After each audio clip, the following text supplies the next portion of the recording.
চাণক্যর একটা উক্তি আছে যে রাজা তার শত্রু সম্পর্কে অবহিত নয়, বরং সে বারবার অভিযোগ করে যে তার পিঠে ছুরিকাঘাত করা হয়েছে, সেই রাজাকে সিংহাসনচ্যুত করাই উচিত। তাহলে দেশের রাজনীতির পিঠে ছুরিকাঘাত করছে কে? সে কি গুপ্ত নাকি মুক্ত? সে কি দোসর নাকি স্বৈরাচার? এর সব কিছুই জানবো আজ মধুমতি ব্যাংক পিএলসির নতুন বাংলাদেশে। আপনাদের সবাইকে স্বাগত জানাচ্ছি। আপনাদের সঙ্গে আছে আমি রিশাদ হাসান।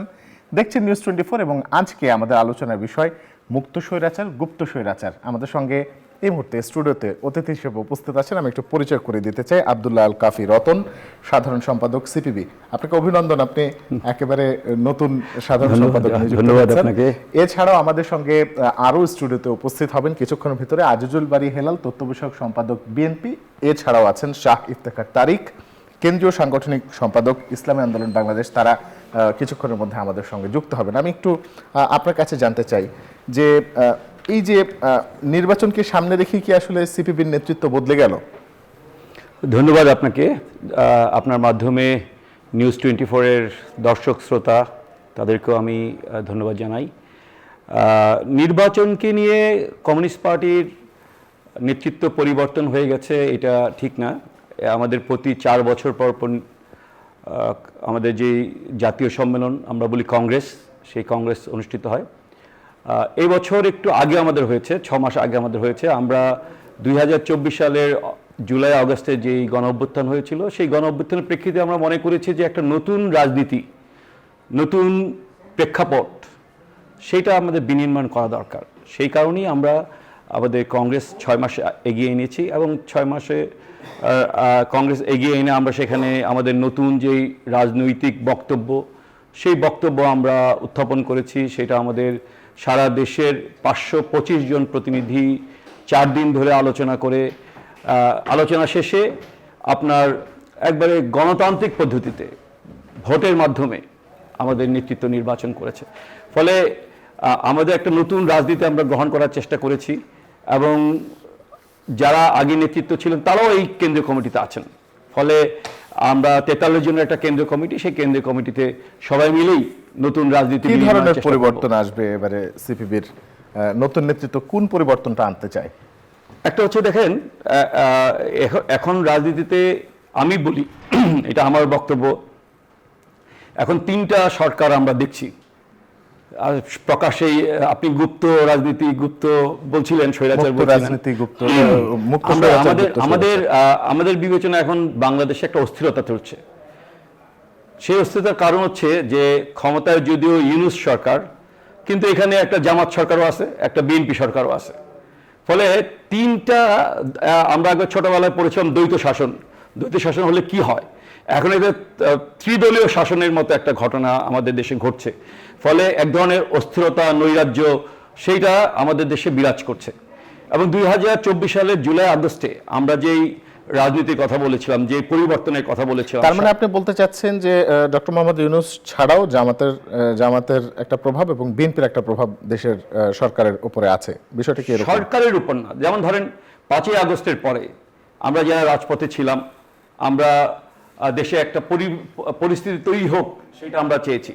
কিন্তু জামাত ইসলাম কি করেছে? জামাত ইসলাম পদ দখল করার চেষ্টা করেছে। দেখেন, জামাত ইসলামের সমর্থক যারা সিনিয়র অ্যাসিস্ট্যান্ট সেক্রেটারি ছিলেন, 3 মাসের মাথায় তারা সেক্রেটারি হয়ে গেছেন, তারা এখন প্রশাসন চালাচ্ছেন, তারা এখন সচিব হয়েছেন। শিক্ষা প্রশাসন বলেন, সব ভিসি তারা দখল করে নিয়েছে। আপনি স্বাস্থ্য প্রশাসন বলেন, সব স্বাস্থ্যের বড় বড় কর্মকর্তা সব জামাত দখল করে নিয়েছে। বিএনপি যে অর্থে বড় দল, তারাও কিন্তু সেইটা করতে পারে নাই। ফলে প্রশাসন এক ধরনের অস্থিরতা চলছে এবং আমাদের দেশের যে শিক্ষা ব্যবস্থা এক ধরনের অস্থিরতা চলছে। তারা প্রশাসন ঠিকমতো পরিচালনা করতে পারছে না। যেমন ঢাকা বিশ্ববিদ্যালয়ের নির্বাচনে ব্যালট, আমি ঢাকা বিশ্ববিদ্যালয়ের নির্বাচনে অংশগ্রহণ করেছি 1989 সালে এবং জয়লাভ করেছি। আমরা কখনোই ভাবতে পারি নাই যে আমাদের নির্বাচনের ব্যালট ছাপা হবে নীলক্ষেতের কোনো এক প্রেস থেকে। এটা কল্পনার মধ্যেই ছিল না। ঢাকা বিশ্ববিদ্যালয় প্রেস ছিল, আপনার বিজি প্রেস ছিল, আরও অনেক প্রেস ছিল যেখান থেকে গোপনীয়তার সাথে সাথে ছাপানো যেত। কিন্তু তারা অনভিজ্ঞ লোকরা যেহেতু জোর করে ক্ষমতা দখল করে বসে আছে এবং ইউনূস সরকারের একটা বদান্যতায় এবং ইউনূস সরকারের একটা একটা সহযোগিতার মধ্য দিয়ে, ফলে এক ধরনের অস্থিরতা সমাজের মধ্যে বিরাজ করছে। আপনি যদি আরো বলেন আমি বলবো যে নির্বাচন নিয়েও যে কি অস্থিরতা, যদি পরে জি, বলার সুযোগ থাকে আমরা বলবো। আমরা আমরা এই ইয়েতে আসব, এই বিষয়ে আসব। আমাদের সঙ্গে যুক্ত হয়েছেন আজিজুল বারী হেলাল, তথ্য বিষয়ক সম্পাদক বিএনপি, এবং আমাদের সঙ্গে যুক্ত হয়েছেন শাহ ইফতেখার তারিক, কেন্দ্রীয় সাংগঠনিক সম্পাদক ইসলামী আন্দোলন বাংলাদেশ। আপনাদের দুজনকেই স্বাগত আমাদের সঙ্গে স্টুডিওতে উপস্থিত হবার জন্য। আমরা আজকের আলোচনার বিষয় ঠিক করেছি মুক্ত স্বৈরাচার, গুপ্ত স্বৈরাচার। আজিজুল বারী হেলাল, আপনার কাছে যাব। এই মুহূর্তে গুপ্ত স্বৈরাচার আসলে কি? ধন্যবাদ। গতকালকে থেকে দেখলাম এই বক্তব্যটা খুব জনপ্রিয়তা পেয়েছে, যে গুপ্ত স্বৈরাচার। যে তারেক রহমান বলেছিলেন হ্যাঁ। কৃষক দলের সম্মেলনে তিনি অংশ কুমিল্লা দক্ষিণ জেলা বিএনপির সম্মেলনে আমাদের নেত্রী চেয়ারম্যান বলেছিলেন, দেখেন যে স্বৈরাচার, যাকে আমরা পতন ঘটালাম, পতনটাকে বাধ্য করলাম, সেই স্বৈরাচার যে বিভিন্ন স্থানে আপনার প্রশাসনে বলেন, পুলিশ, ল এনফোর্সিং এজেন্সিতে বলেন, বিভিন্ন ইনস্টিটিউশনে তারা যে রয়ে গেছে এবং তাদেরকে যে অপারেশন করা হয়নি, এই জন্য তিনি প্রথমেই বলেছিলেন যে স্বৈরাচারের মাথা পালিয়েছে কিন্তু লেজ রয়ে গেছে। তাদের দেখবেন একটা প্রচ্ছন্ন শক্তি এখন বাংলাদেশে বিরাজ করছে, যে পরাজিত মাফিয়ার বিভিন্ন বয়ান আমি দেখলাম তুলে ধরা হচ্ছে, যে শেখ হাসিনার 17 বছর ভার্সেস আমাদের এই গণ অভ্যুত্থানের ফলে যে অন্তর্বর্তীকালীন সরকার, তার 1 বছরের একটা তুলনামূলক আলোচনা হচ্ছে, যেটা খুবই অনভিপ্রেত। এই যে স্বৈরাচারের যে আপনার এজেন্টরা যারা এখানে ছিল, যে গুপ্ত অবস্থায় ছিল, তাদের কার্যক্রম শুরু হয়ে গেছে।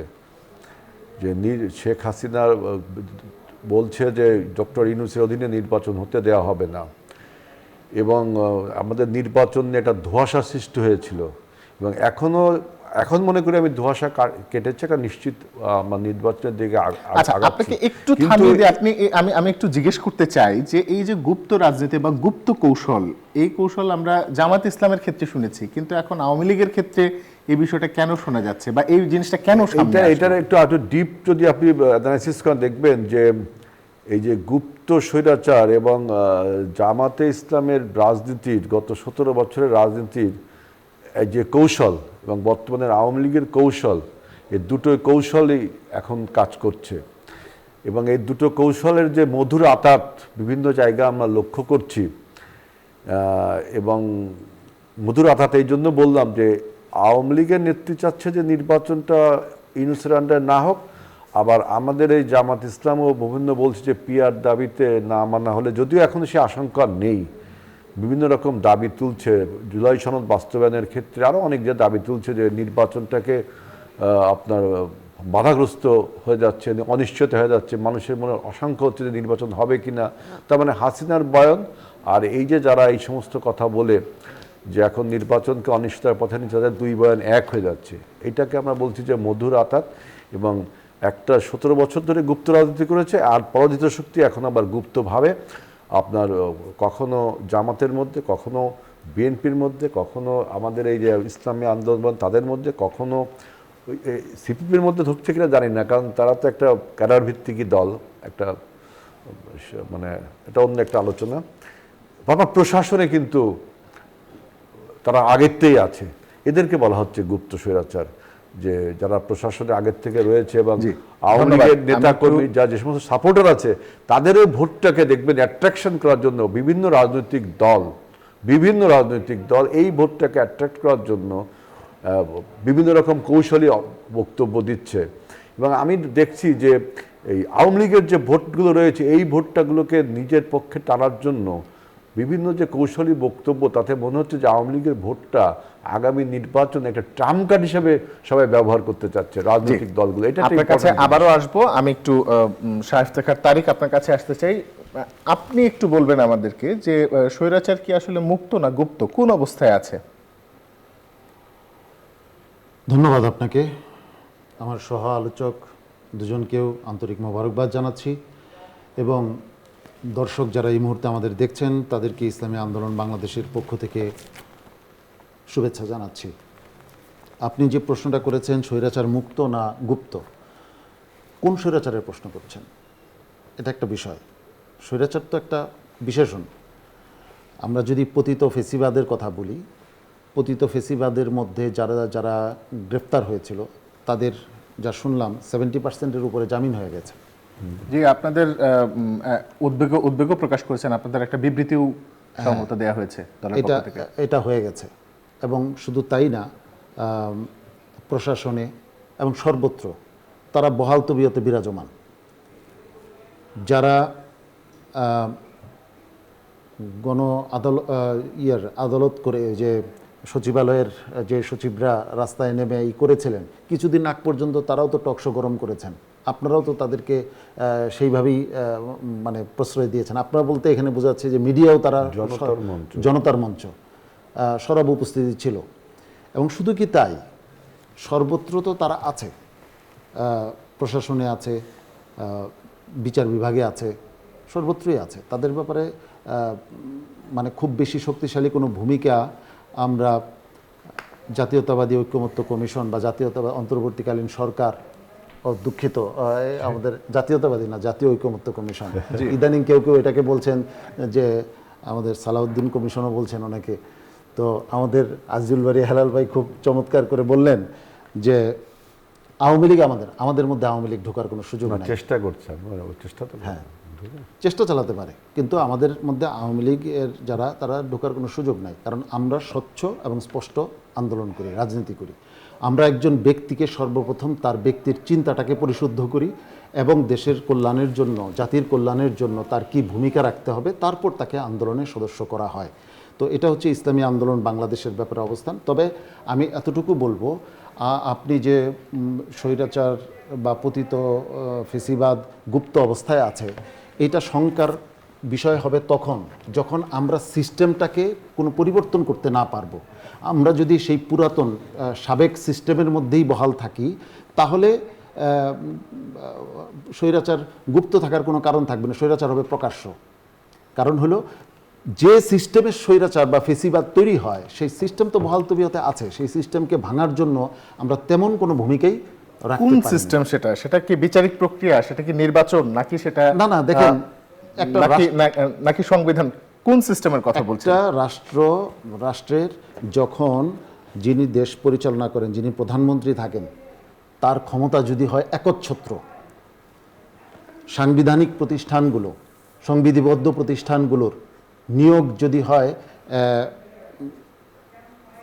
যে 40% ভোট পেয়ে বা 41% ভোট পেয়ে ক্ষমতাসীন হলো, সেই যদি সবগুলির নিয়োগ দেয়, তখন স্বাভাবিকভাবেই ফেসিবাদ বিদায় হওয়ার আমরা কোনো আশা দেখতে পাই না। আমরা ভয় পাই যে যাদেরকে নিয়ে আমরা একত্রে রাজপথে আন্দোলন করলাম, তারাই যদি আবার সেই সিস্টেমের মধ্যে পড়ে যান, তাহলে তাদের মধ্যেও সেই চরিত্র সঞ্চারিত হওয়া অস্বাভাবিক নয়। আমরা এজন্যই জোর দিয়ে বলছিলাম যে এই বিষয়গুলো ফয়সালা হওয়া উচিত। আমাদের আজিজুল বারী হেলাল ভাইদের দল বিএনপি এখন অত্যন্ত বড় দল বাংলাদেশের এই মুহূর্তে। তাদের দায়িত্বশীল ভূমিকা আমরা প্রত্যাশা করেছিলাম। এই ক্ষেত্রে তারা এই ক্ষেত্রে নোট অফ ডিসেন্ট দেবেন না, কিন্তু তারা এই নিয়োগগুলির ক্ষেত্রে নোট অফ ডিসেন্ট দিয়েছেন। আমরা বাকি সবগুলি দল যেখানে একমত হয়েছে যে এই নিয়োগগুলি হবে এমন প্রক্রিয়ায় যাতে একটি দলের চিন্তার প্রতিফলন সেগুলিতে না ঘটে। তো এই বিষয়ে আমি আশা করি এখনো সময় শেষ হয়ে যায় নাই। একটি দলের চিন্তার প্রতিফলন কি ঘটছে এখন যে অবস্থায় আছে, নোট অফ ডিসেন্ট যেহেতু দেওয়া আছে, আর যদি আগের তরিকায় নির্বাচন হয়, তাহলে তো সেই বিএনপি ক্ষমতায় যাবে। বিএনপি নোট অফ ডিসেন্ট দিয়েছে মানে তারা এটা মানবে না। আর তারা না মানলেই তখন নির্বাচন কমিশন গঠন বা অন্যান্য যে সাংবিধানিক প্রতিষ্ঠানগুলোর যে নিয়োগ, সেটা বিএনপি দিবে এবং বিএনপি চাইবে তার ক্ষমতা যেন দীর্ঘায়িত হয়। এটা ধন্যবাদ। আপনার কাছে আসবো আমি আরেকবার, একটু রতন ভাই আপনার কাছে আসি। একটু বলবেন যে আসলে রাজনৈতিক দলগুলোকে তথ্য অধিকার আইনের আওতায় আনা প্রয়োজন, এরকম একটা মন্তব্য করেছেন বদিউল আলম মজুমদার। আসলে কি রাজনৈতিক দলগুলোকে তথ্য অধিকার আইনের আওতায় আনার কোনো প্রয়োজনীয়তা আছে বলে মনে করেন কি আপনি? তথ্য অধিকার আইনে তো ধরেন আপনি কোনো একটা বিষয়ে তথ্য জানতে চাইলে, ধরেন আমি পার্টির জেনারেল সেক্রেটারি, যদি আমার কোনো ইস্যুতে যদি কেউ কিছু জানতে চায়, তথ্য অধিকার আইনে যদি আবেদন করে, তাহলে তো ডেফিনেটলি সেই তথ্য প্রদান করতেই হবে। এখন পার্টির কোন তথ্য উনি জানতে চাচ্ছেন, মানে পার্টির না, আর্থিক তহবিল। এমনিতে তো তথ্য অধিকার আইন অনুযায়ী যেই জিনিসটি পাবলিশড হয়ে গেছে বা যেই টাকা খরচ করা হয়ে গেছে, যদি আমি তথ্য বা টাকার হিসেবে যদি বলি, তাহলে আসলে বলা হচ্ছে যে যেটি পাবলিশড হয়ে গেছে বা যেটি খরচ হয়ে গেছে সেগুলো আসলে পাবলিক প্রপার্টি এবং সেগুলোর তথ্য অধিকার আইনে আসলে সেগুলোর নির্বাচন কমিশন, তথ্য দেয়া যায়। নির্বাচন কমিশনে যারা নিবন্ধিত দল তাদেরকে প্রতি বছর অডিটেড অ্যাকাউন্টস জমা দিতে হয় এবং প্রতি বছর জুলাই 31-এর মধ্যেই পূর্ববর্তী বছরের জানুয়ারি টু ডিসেম্বরের আপনার অডিটেড অ্যাকাউন্টস দিতে হয়। এবং সেই অডিটেড অ্যাকাউন্ট শুধু না, তাদের যে ফরম্যাট আছে অডিটেড অ্যাকাউন্ট প্লাস তাদের ফরম্যাটে আপনার সমস্ত এন্ট্রিগুলি তৈরি করে আবার দিতে হয়। ফলে ইটস ওপেন ডকুমেন্ট।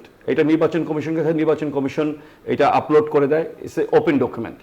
আপনি প্রতি বছর নির্বাচন কমিশন নানা ধরনের তথ্য আমাদের কাছ থেকে নেয়, ইট ইজ ওপেন ডকুমেন্ট। আমি জেনারেল সেক্রেটারি হওয়ার পরে দেখলাম 2018 সালে আমি যখন নির্বাচন করি, আমার যেই হলফনামা, আমার যেই আয় ব্যয়, আমার যেই মানে accounts, everything is in the public domain, everything is in the Facebook. ফলে রাজনৈতিক নেতাদের যে মানে বিষয়গুলি জানার বিষয়, সেগুলি কিন্তু তথ্য অধিকার আইন জানতে পারে। আমি যেটা বুঝতে পারি যে এই যে বিভিন্ন দলের যে কমিটি হয় এবং তারা যে জেলা পর্যায়ে উপজেলা পর্যায়ে যে কমিটিগুলি দেয়, আমাদের মানে আমি আমার দলের কথা বলি, আমাদের দল কিন্তু মানে কমিটি দেওয়ার কোনো প্রচলন নাই। আমাদের কিন্তু প্রতিটা স্তরে ভোট করে নির্বাচিত হয়ে আসতে হয়। অনেক দলের আছে যে উপর থেকে কমিটি করে দেয়, সেই কমিটিগুলি কতটুকু স্বচ্ছ সেইটা হয়তো উনি তথ্য অধিকার আইনে জানতে চাইতে পারেন আমার ধারণা। কিন্তু অন্য যে ডকুমেন্ট, উনি আয় ব্যয় হিসাব কিন্তু একেবারেই মানে পাবলিক ডোমেনে আছে। না, যে কোনো ভাবেই হোক না কেন, আসলে এটাকে আসলে তথ্য অধিকার আইনের আওতায় যাওয়া উচিত বলে আপনি মনে অবশ্যই করেন? আমি মনে করি অবশ্যই উচিত। জি, ধন্যবাদ। আপনি পাবলিক লাইফে থাকলে আপনাকে অবশ্যই সমস্ত কিছু পাবলিকের কাছে ওপেন থাকা উচিত। ধন্যবাদ। আইজুল বারী হেলাল, একটু আপনার কাছে যাব যে আসলে এই তথ্য অধিকার আইন রাজনৈতিক দলগুলোর জন্য প্রযোজ্য করার প্রয়োজনীয়তা আছে বলে আপনি মনে করেন কিনা? দেখেন, এটা একটা একাডেমিক আলাপ। প্রথমে দেখতে হবে যে তথ্য অধিকার বলতে আমরা কি বুঝি, আর তথ্যটা কে প্রাপ্ত হবে আর কে দেবে, এগুলো আপনাকে বিভক্ত চিহ্নিত করতে হবে। আমি যতটুকু বুঝি যে একজন নাগরিক তার নিজের সমস্ত তথ্য আপনার সরকারের কাছ থেকে জানার যে অধিকার, সরকারের কাছ থেকে সে যে সমস্ত জিনিস জানতে চায়, সে নাগরিক তার নিজের এবং রাষ্ট্রের সেই জিনিসগুলো আপনার জানার যে অধিকার, এইটা হলো তথ্য। এখন যে জানতে চায় সে কতটুকু প্রাপ্ত করবে সরকার, সেজন্য একটা আইন দরকার, তাই না?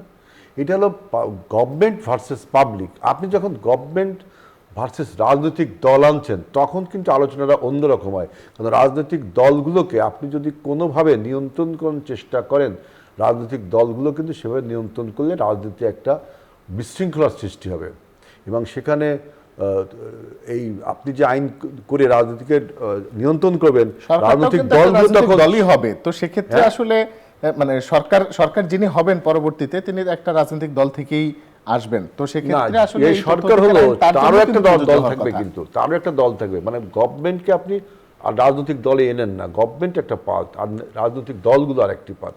এখন এই রাজনৈতিক দলগুলোকে যদি আপনি কোনোভাবে মানে বাড়তে চান, তখন রাজনৈতিক দলগুলো কিন্তু তাদের রাজনীতির স্বার্থে এই সমস্ত আইনকে ফাঁকি দেওয়ার, মানে অযথা একটা লুকোচুরি খেলার একটা অযথা একটা যন্ত্রণা সৃষ্টি করা প্রবণতা তৈরি হতে বরঞ্চ রাজনৈতিক দলগুলো এই তথ্য অধিকার যে নাগরিকের যে অধিকার, সেই অধিকারটা ফিরিয়ে দেওয়ার জন্য বা নিশ্চিত করবার জন্য তা নিজেরা আলোচনা করে তাদের নিজস্ব যে চিন্তা ভাবনা ধ্যান ধারণা থেকে কিন্তু এটা উদ্ভূত হলে ভালো হয়। আপনি উপর থেকে একটা এসে কথা বললেন, সেটা সবার মানতে হবে, এটা কিন্তু এক ধরনের বাকশালী চিন্তা ভাবনা। সেজন্য ধন্যবাদ। শায়েস্তেখার তারিক, একটু আপনার কাছে ছোট করে জানতে চাবো, এই তথ্য অধিকার আইনের আওতায় রাজনৈতিক দলগুলোর আসার কোনো প্রয়োজনীয়তা আছে কিনা? দেখুন, এই বিষয়টা আর একটু স্পষ্টভাবে বোঝা দরকার যে উনি আসলে কি মিন করতে চাচ্ছেন। আইন তো অনেক আছে, যে আইনগুলোর কোনো প্রয়োগ তো আমরা দেখি না।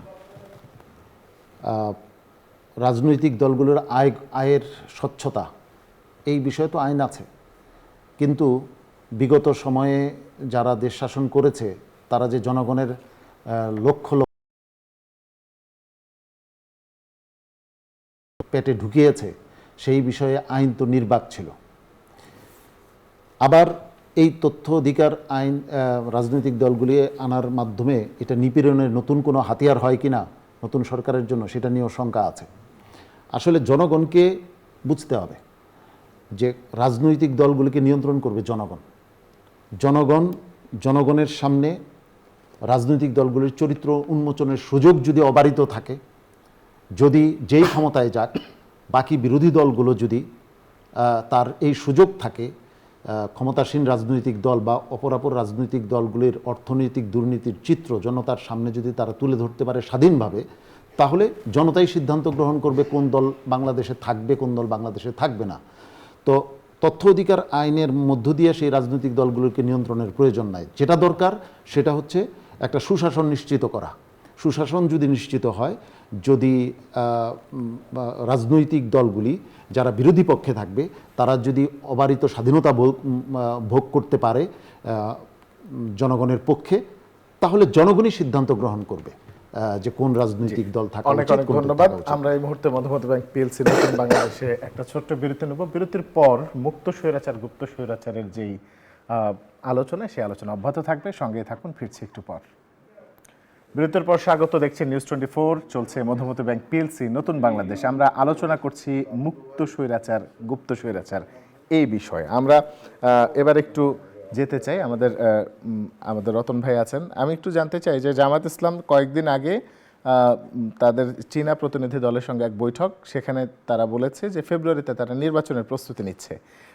তারা পিআরের দাবিতে আন্দোলন করছে। তাদের সহযোগী বা তাদের সঙ্গের সমমনা আরও কিছু দল আন্দোলন করছে, তার ভিতরে ইসলামী আন্দোলন বাংলাদেশও আছে।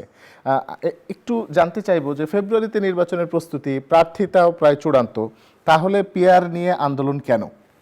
আপনি কি মনে হয়? গুপ্ত রাজনীতির সবচেয়ে প্রকৃষ্ট উদাহরণ। জামাত ইসলাম যে কি বলছে, কি করছে, তা কিন্তু বোঝা যাচ্ছে না।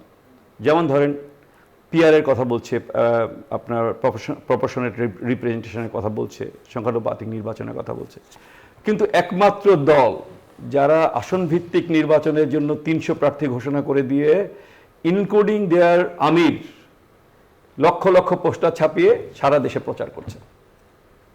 এইটা কি ধরনের কথা ভাই? আপনি পিআরের জন্য লড়াই করছেন, আবার আসন ভিত্তিক নির্বাচনের সমস্ত প্রস্তুতি নিয়ে ফেলছেন। ঢাকা শহরে সব বাংলাদেশের যেখানে আমি যাই দেখি ছোট ছোট মিছিল হচ্ছে, দাঁড়িয়ে পাল্লায় ভোট দিন। মানে আপনার পিআরের নির্বাচনের কথা বলছে, কিন্তু করতেছে হচ্ছে হলো আপনার আসন ভিত্তিক নির্বাচনের প্রস্তুতি। এইটাই এক ধরনের গুপ্ত রাজনীতি। এখন জামাত ইসলামের আমি একটা দেখলাম গত 1 বছরে তারা কিভাবে তাদের কথা পরিবর্তন। প্রথম বলছে যে স্থানীয় সরকারের নির্বাচনের আগে জাতীয় সরকার নির্বাচন করতে দেওয়া হবে না। তারপর বলছে পিআর নির্বাচন ছাড়া তারা করবে না। তারা প্রস্তুতি নিচ্ছে হলো আপনার আসন ভিত্তিক নির্বাচনের। তো এই যে রাজনৈতিকভাবে একটা অস্থিরতা তৈরি করার চেষ্টা তারা করছে, এই জিনিসটা কিন্তু মানে এক ধরনের গুপ্ত রাজনীতি বলা চলে। ধরেন প্রপোর্শনেট রিপ্রেজেন্টেশনের যেই বক্তব্য, এইটা বাংলাদেশের প্রথম কারা বলছে বাংলাদেশের কমিউনিস্ট পার্টি সিপিবি। তারপরে এটা এরশাদ কিছুদিন বলছেন, হ্যাঁ। তারপরে এই মানে আপনার 2024-এর পরে এইটা পপুলার হয়েছে আরো। এখন জামাত ইসলাম 2024-এর আগে কোনোদিনও মানে প্রপোর্শনাল রিপ্রেজেন্টেশন কথা বলে নাই। তাদের যে আমির নির্বাচনের পদ্ধতি, সেটাও কিন্তু presidential form, that is presidential ফর্মের রাজনীতি তারা করে।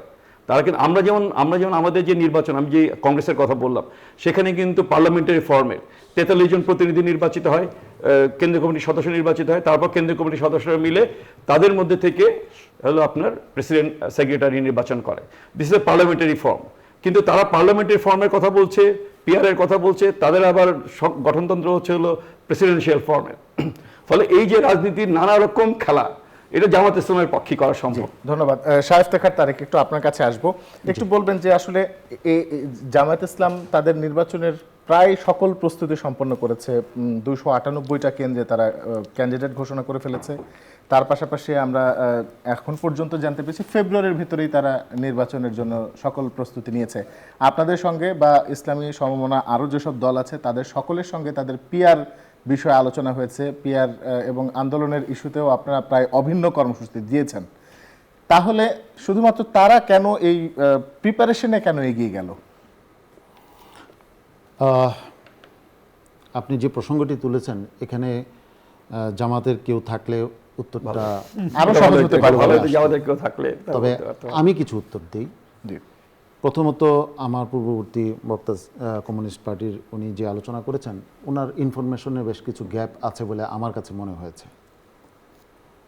প্রথমত জামাতের বক্তব্য দেওয়ার জন্য আমি এখানে বসে নেই, কিন্তু আমি যতদূর জানি জামাত 2005 সালে পিআরের পক্ষে তারা এমনকি বুকলেট পর্যন্ত বিলি করে, আমি সেই বুকলেটটা দেখেছি।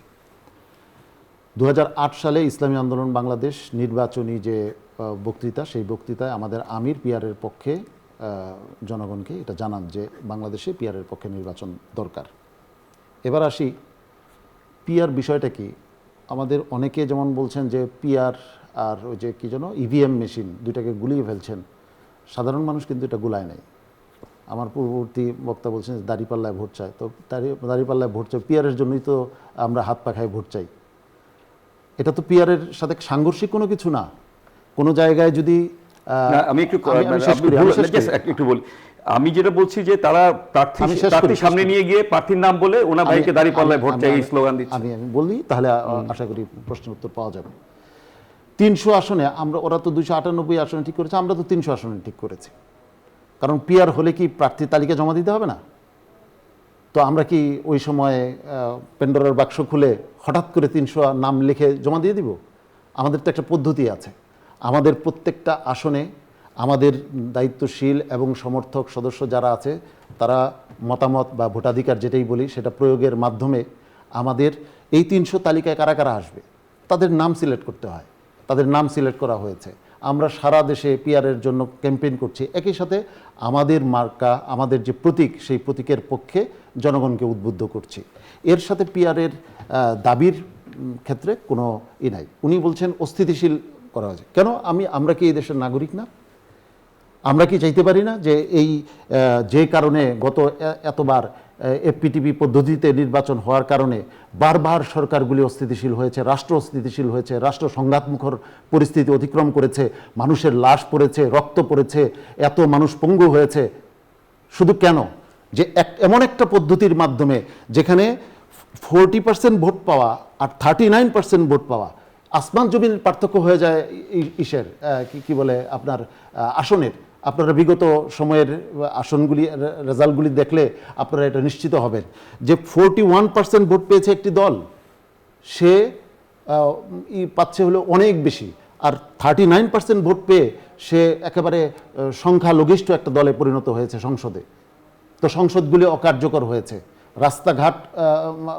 রাস্তাঘাটে নাগরিক জীবন ব্যাহত হয়েছে। আমরা সেই জায়গা থেকে বলেছি এবার একটা উত্তরণের সময় এসেছে, আসুন সবাই মিলে আমরা নতুন একটা পথে যাত্রা শুরু করি। আমরা প্রত্যেকটা ভোটারের ভোটের নিশ্চয়তা আমরা দেই। সারা দেশে একটা যদি 15% ভোট পায়, এমনও হতে পারে 15% ভোট পাওয়ার পরে সে একটা আসন পাবে না, এমনও হতে পারে। তো এটা কি একটা মানে সুস্থ কোনো রাজনৈতিক পদ্ধতি হতে পারে? এটা হতে পারে না। এতে কি হয়, ওই 15% মানুষ ওই সরকারকে ব্যর্থ করার জন্য সে প্রতিনিয়ত চেষ্টা চালায়। অতএব পিআর পদ্ধতিতে আমরা এটা চেয়েছি এবং আমরা চাচ্ছি। জি, এখানে একটু একটা লাইন বলতেই হবে। এই বিষয়ে তো সবাই একমত হয়েছে যে উচ্চ কক্ষে পিআর হবে। হ্যাঁ, কমিউনিস্ট পার্টি উচ্চ কক্ষের বিরোধিতা করছে। আমি একমাত্র উচ্চ কক্ষের ব্যাপারে এটা সিদ্ধান্ত হয়েছে জাতীয় ঐকমত্য কমিশনে। সেখানে নোট অফ ডিসেন্ট দিয়েছে বিএনপি এবং সম্ভবত আপনারা। আমরা উচ্চ কক্ষ চাই না, উচ্চ কক্ষেও ওনারা চান না। তো এটাতে সুবিধা কার? এটাতে সুবিধা হচ্ছে দুইটা দল আমি এক লাইনে বলি, কিছু ক্ষুদ্র দল আছে যারা অন্য দলের সাথে ট্যাগড হয়ে তারা ক্ষমতায় চলে যায়, অথচ তাদের 1% ভোট হয় না সারা দেশে। অতএব আমরা চাই পিয়ারের মাধ্যমে জনতার মতামতের প্রতিফলন পরিষ্কারভাবে জাতীয় সংসদে পড়ুক, আগামী দিনগুলি সুন্দরভাবে আমরা ধন্যবাদ। আমি একটু আইজুল বাড়ি হেলাল আপনার কাছে আসবো। জামায়াত ইসলাম তার সকল প্রস্তুতি সম্পন্ন করে ফেলছে, বিএনপি কি করছে এবং এই যে পিআর নিয়ে যে আসলে জামায়াত ইসলাম সহ অন্যান্য ইসলামী দলগুলো আন্দোলনের কথা বলছে, সেটা নিয়ে আপনার কাছে একটু জানবো। দেখেন, এগুলো সব এখন আমি মনে করি রিজলভ হতে যাচ্ছে। ঐক্যমত কমিশনের আলোচনা এখনো শেষ হয়নি এবং গত 2 দিন ধরে আপনি পলিটিক্যাল এরিনায় বক্তব্যগুলো দেখবেন যে আমরা নির্বাচনের দিকে ধাবিত হচ্ছি। সুতরাং জামাত ইসলাম এবং ইসলামী আন্দোলন সহ অন্য যারা রাজপথে আছে, এইটা তাদের একটা পলিটিক্যাল ট্রিক্স বা রাজনীতির মাঠ গরম করার জন্য এগুলো পলিটিক্সের থাকে। আমি এখন যেটা বলতে চাচ্ছি যে এই যে বিএনপি মাঠ গরম করার জন্য কি করেছে? আমরা জনগণের কাছে চাচ্ছি, ভোট চাচ্ছি এবং আমরা কি কি করবো 31 দফার মাধ্যমে দেশটাকে দেখছি, সবগুলো বলছি। আমি এখন যেটা বলছি যে বাংলাদেশে যে প্যারাডক্সিক্যাল পলিটিক্সের যে কূটাভ্যাস, আপাত বিরোধী যেগুলো বিরোধী স্ববিরোধী যেগুলো, যেমন ধরেন আপনারা যে পিয়ার নিয়ে বললেন, আমি আজকে পত্রিকায় দেখলাম না কোনো একটা বিষয় দেখলাম, জামাত তার লোগো পরিবর্তন করছে। জি, দেখছেন, তার লোগো পরিবর্তন করছে। আমি বিইং এ মুসলিম, মানে প্রাউড মুসলিম, আমি অবজেকশন জানাতে চাই, যেখানে আল্লাহর নাম লেখা রয়েছে যে লোগোতে, আপনি লিখলেন কেন আল্লাহ? যেখানে আল্লাহ এক লেখা হচ্ছে আল্লাহ, আমার being a proud Muslim I protested যে আপনি আল্লাহর নাম লিখে সেটা বুঝতে পারেন না। আপনি আল্লাহর নাম লিখলেন আপনার লোগোতে, আল্লাহর নাম, আল্লাহটা চিরস্থায়ী ব্যাপার। আমার বক্তব্য যারা শুনছেন তারা সবাই জানবেন যে রব্বুল জালালি ওয়াল ইকরাম, তিনি একদম চিরস্থায়ী, মানে তিনি কখনো তার নাম লিখে আপনি বাদ দিলেন। এখানে আবার দেখলাম নিচে লেখা ছিল আকিমুর রাইন, নাকি এটা লেখা ছিল আকিমুদ্দিন, মানে সে দিন প্রতিষ্ঠা করবে। কই গেল সেগুলো? তাহলে লেখা বাংলাদেশ জামাত ইসলামী, বাংলাদেশ লেখেন না, আপনি বাংলাদেশ জামাতি দল, ইসলামটা বাদ দেন, আপনি ইসলাম রাখবেন, আল্লাহর নাম ছিল কেটে দিবেন, আকিমুদ্দিন, দিন প্রতিষ্ঠা করবেন। আকিমুদ্দিন মানে তো তাই না, দিন প্রতিষ্ঠা করবেন। তো কই গেল এখন? তো ইসলামের নামটা বাদ দেন। এই যে সবিরোধী কথাবার্তা, ইসলামী নাম নিবেন আর আল্লাহর নাম মুছে দেবেন, এইগুলো কিন্তু আমি তো মনে করি যে এই যে রাজনীতিতে, মানে রাজনীতি দিয়ে ধর্মকে যে বিভাজন করা, ধর্মকে বিশ্লেষণ করা, এর একটা চূড়ান্ত নজির হলো জামাত ইসলামের এই রাজনীতি। জি, এর মাধ্যমে আসলে জামাত ইসলাম তাদের লোগো পরিবর্তন করে তারা কি আসলে রাজনীতির নতুন ন্যারেটিভ আনতে যাচ্ছে কিনা বা নতুন দিকের সূচনা করতে যাচ্ছে কিনা, সেই নিয়ে আমরা আমাদের আলোচকদের সঙ্গে আলোচনা করব। কিন্তু তার আগে একটা ছোট্ট বিরতি নিব। মধুমতি ব্যাংক পিএলসি নতুন বাংলাদেশে নিচ্ছে ছোট্ট একটা বিরতি, ফিরছে একটু পর। বিরতির পর স্বাগত আরও একবার, দেখছেন নিউজ 24, চলছে মধুমতি ব্যাংক পিএলসি নতুন বাংলাদেশ। আপনাদের সঙ্গে আছে রিশাদ হাসান, আমাদের অতিথিরা আমাদের সঙ্গে আছেন। যদিও আমরা একটা বিষয় নিয়ে আলোচনা শুরু করেছিলাম, কিন্তু এখন আমরা সেই আলোচনা এখন পর্যন্ত যেখানে নিয়ে এসেছি সেটি হলো জামাত ইসলামের যে লোগো পরিবর্তন, সেই লোগো পরিবর্তনের একটা কথা শোনা যাচ্ছে। এর মাধ্যমে কি আসলে জামাত ইসলাম নতুন কোনো ন্যারেটিভে আসবে কিনা বা নতুন করে রাজনীতিতে নতুন কিছু যুক্ত করতে যাচ্ছে কিনা, আপনি কি মনে করেন কাফি ভাই? আচ্ছা, আমি একটু ছোট্ট একটা জবাব দিয়ে আমি হলো এই প্রসঙ্গে আসতেছি। পিআর পদ্ধতি নিয়ে কিন্তু আমরা এখনও খুবই দৃঢ়। আমরা কিন্তু এই পিআর পদ্ধতি, আমাদের কনস্টিটিউশন পরিবর্তন করে পিআর পদ্ধতিতে যাক, সেটা আমরা চাই। কিন্তু এই মুহূর্তে কনস্টিটিউশন পরিবর্তন করার অধিকার এই তত্ত্বাবধায়ক সরকার, মানে অন্তর্বর্তী সরকারের নাই। ফলে এই মুহূর্তে পিআর নির্বাচন করার সুযোগই নাই। কিন্তু যারা প্রশ্ন যেতে চাই, আমাদের সময় কিন্তু সংক্ষিপ্ত। একটু ভুল বুঝাবুঝি হবে যে আপনারা পিআর করতেন, আপনারা এখন করেন না কেন। কিন্তু আমরা চাই যে সরকারটা নির্বাচিত হয়ে আসবে, যারা ক্ষমতা আসবে, তারা সংবিধান পরিবর্তন করে সংখ্যানুপাতিক নির্বাচনের বিষয়টা আনবে। আমরা আসলেই, আমরা দল হিসাবে আমরা সংখ্যানুপাতিক নির্বাচনের বিষয়টায় আমরা ঐক্যমত।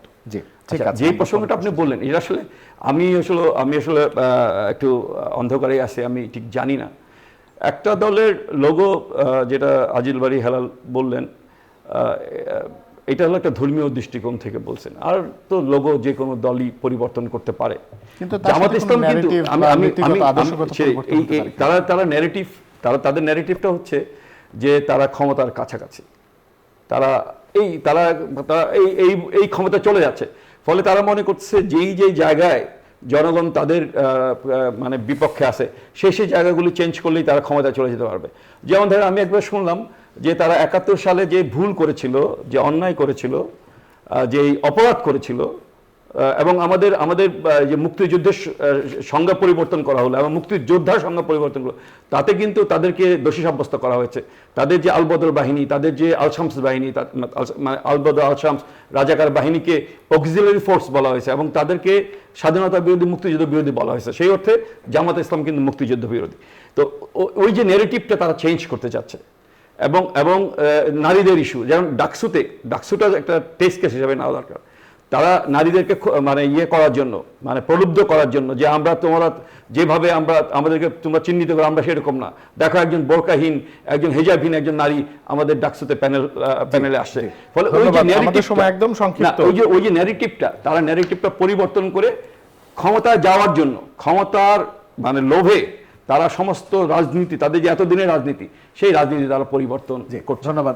শায়েফতেখার তারেক, একটু আপনার কাছে আসবো যে আসলে একটা দল তার লোগো পরিবর্তনের মধ্যে দিয়ে নতুন কোনো ন্যারেটিভ বা নতুন কোনো দিগন্তের জায়গা তৈরি করতে পারে কিনা? প্রথম কথা হচ্ছে যে এই বিষয়ে সঠিক উত্তর দেওয়ার এখতিয়ার একমাত্রই সেই দলের। দ্বিতীয়ত হচ্ছে যে আসলেই লোগো পরিবর্তিত হয়েছে কিনা এটা আমি নিশ্চিত নই, আমি বিভিন্ন জায়গায় দেখতে পাচ্ছি।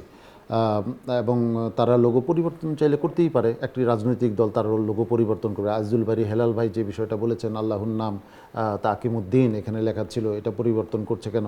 এটা তার কর্মীদের কাছে তার জবাব দিতে হবে। তার কর্মীরা যদি এইভাবে তৈরি হয়ে থাকে, তার কর্মীদের কাছে জবাব দিবে। এবং একটা লোগোতে আল্লাহর নাম লেখা, আকিমুদ্দিন লেখা, এটাই বা কতখানি সঙ্গত সেটাও একটু চিন্তা করা উচিত। কারণ হচ্ছে একটা লোগো তো বিভিন্ন জায়গায় থাকতে পারে, আল্লাহর নামের বিষয়টা আগেই তাদের চিন্তা করা উচিত ছিল।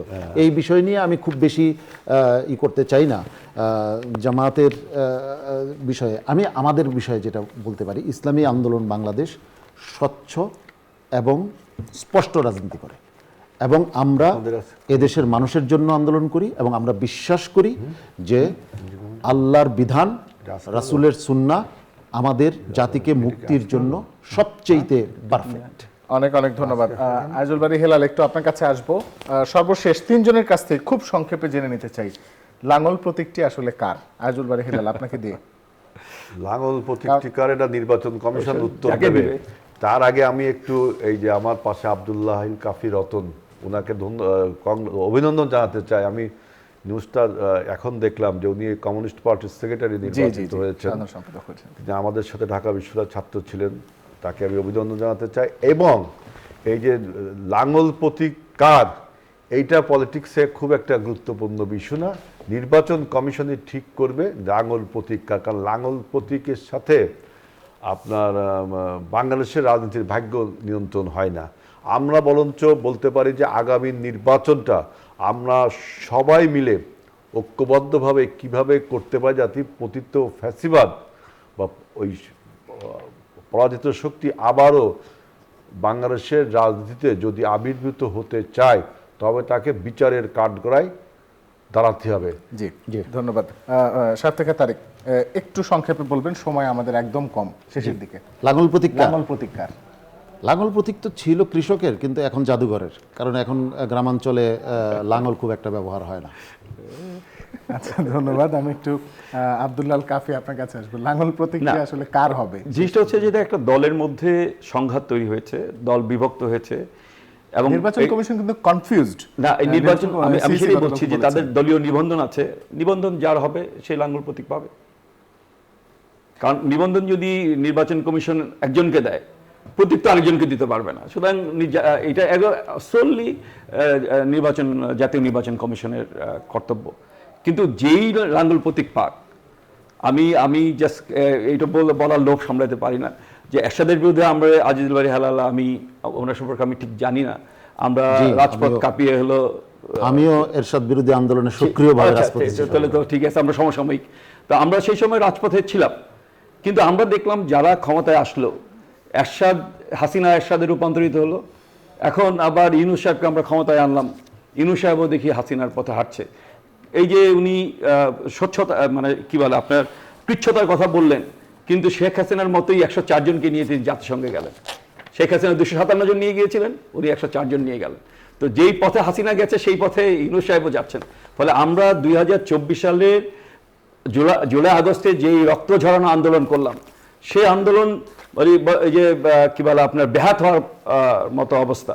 তো আমার কাছে মনে হচ্ছে যে এই আমাদের যেই রক্ত, আমাদের যেই ঘাম, আমাদের যেই আত্মদান, আমাদের যেই পঙ্গুত্ব বরণ, আমাদের বন্ধুদের, ভাইদের, বোনদের, সেইটা রক্ষা করার জন্য আমাদের একটা নির্বাচন খুবই জরুরি, এবং একটা সুষ্ঠু অবাধ নিরপেক্ষ নির্বাচন আমাদের জন্য আমাদেরকে পথ দেখাতে পারে। জি, অনেক ধন্যবাদ। আসলে পুরো জাতি নিঃসন্দেহে মুখিয়ে আছে একটা সুষ্ঠু সুন্দর নির্বাচনের জন্য, যে নির্বাচনটি গ্রহণযোগ্য হবে শুধুমাত্র আমাদের দেশেই নয়, আন্তর্জাতিক দরবারেও। সবাই খুব ভালো থাকুন, সুস্থ থাকুন, সুন্দর থাকুন। শেষ করছি আজকের মধুমতি ব্যাংক পিএলসি নতুন বাংলাদেশ। প্রতি রবি থেকে বৃহস্পতি রাত 9টা থেকে 10টা দেখুন আমাদের এই আয়োজন। শুভরাত্রি।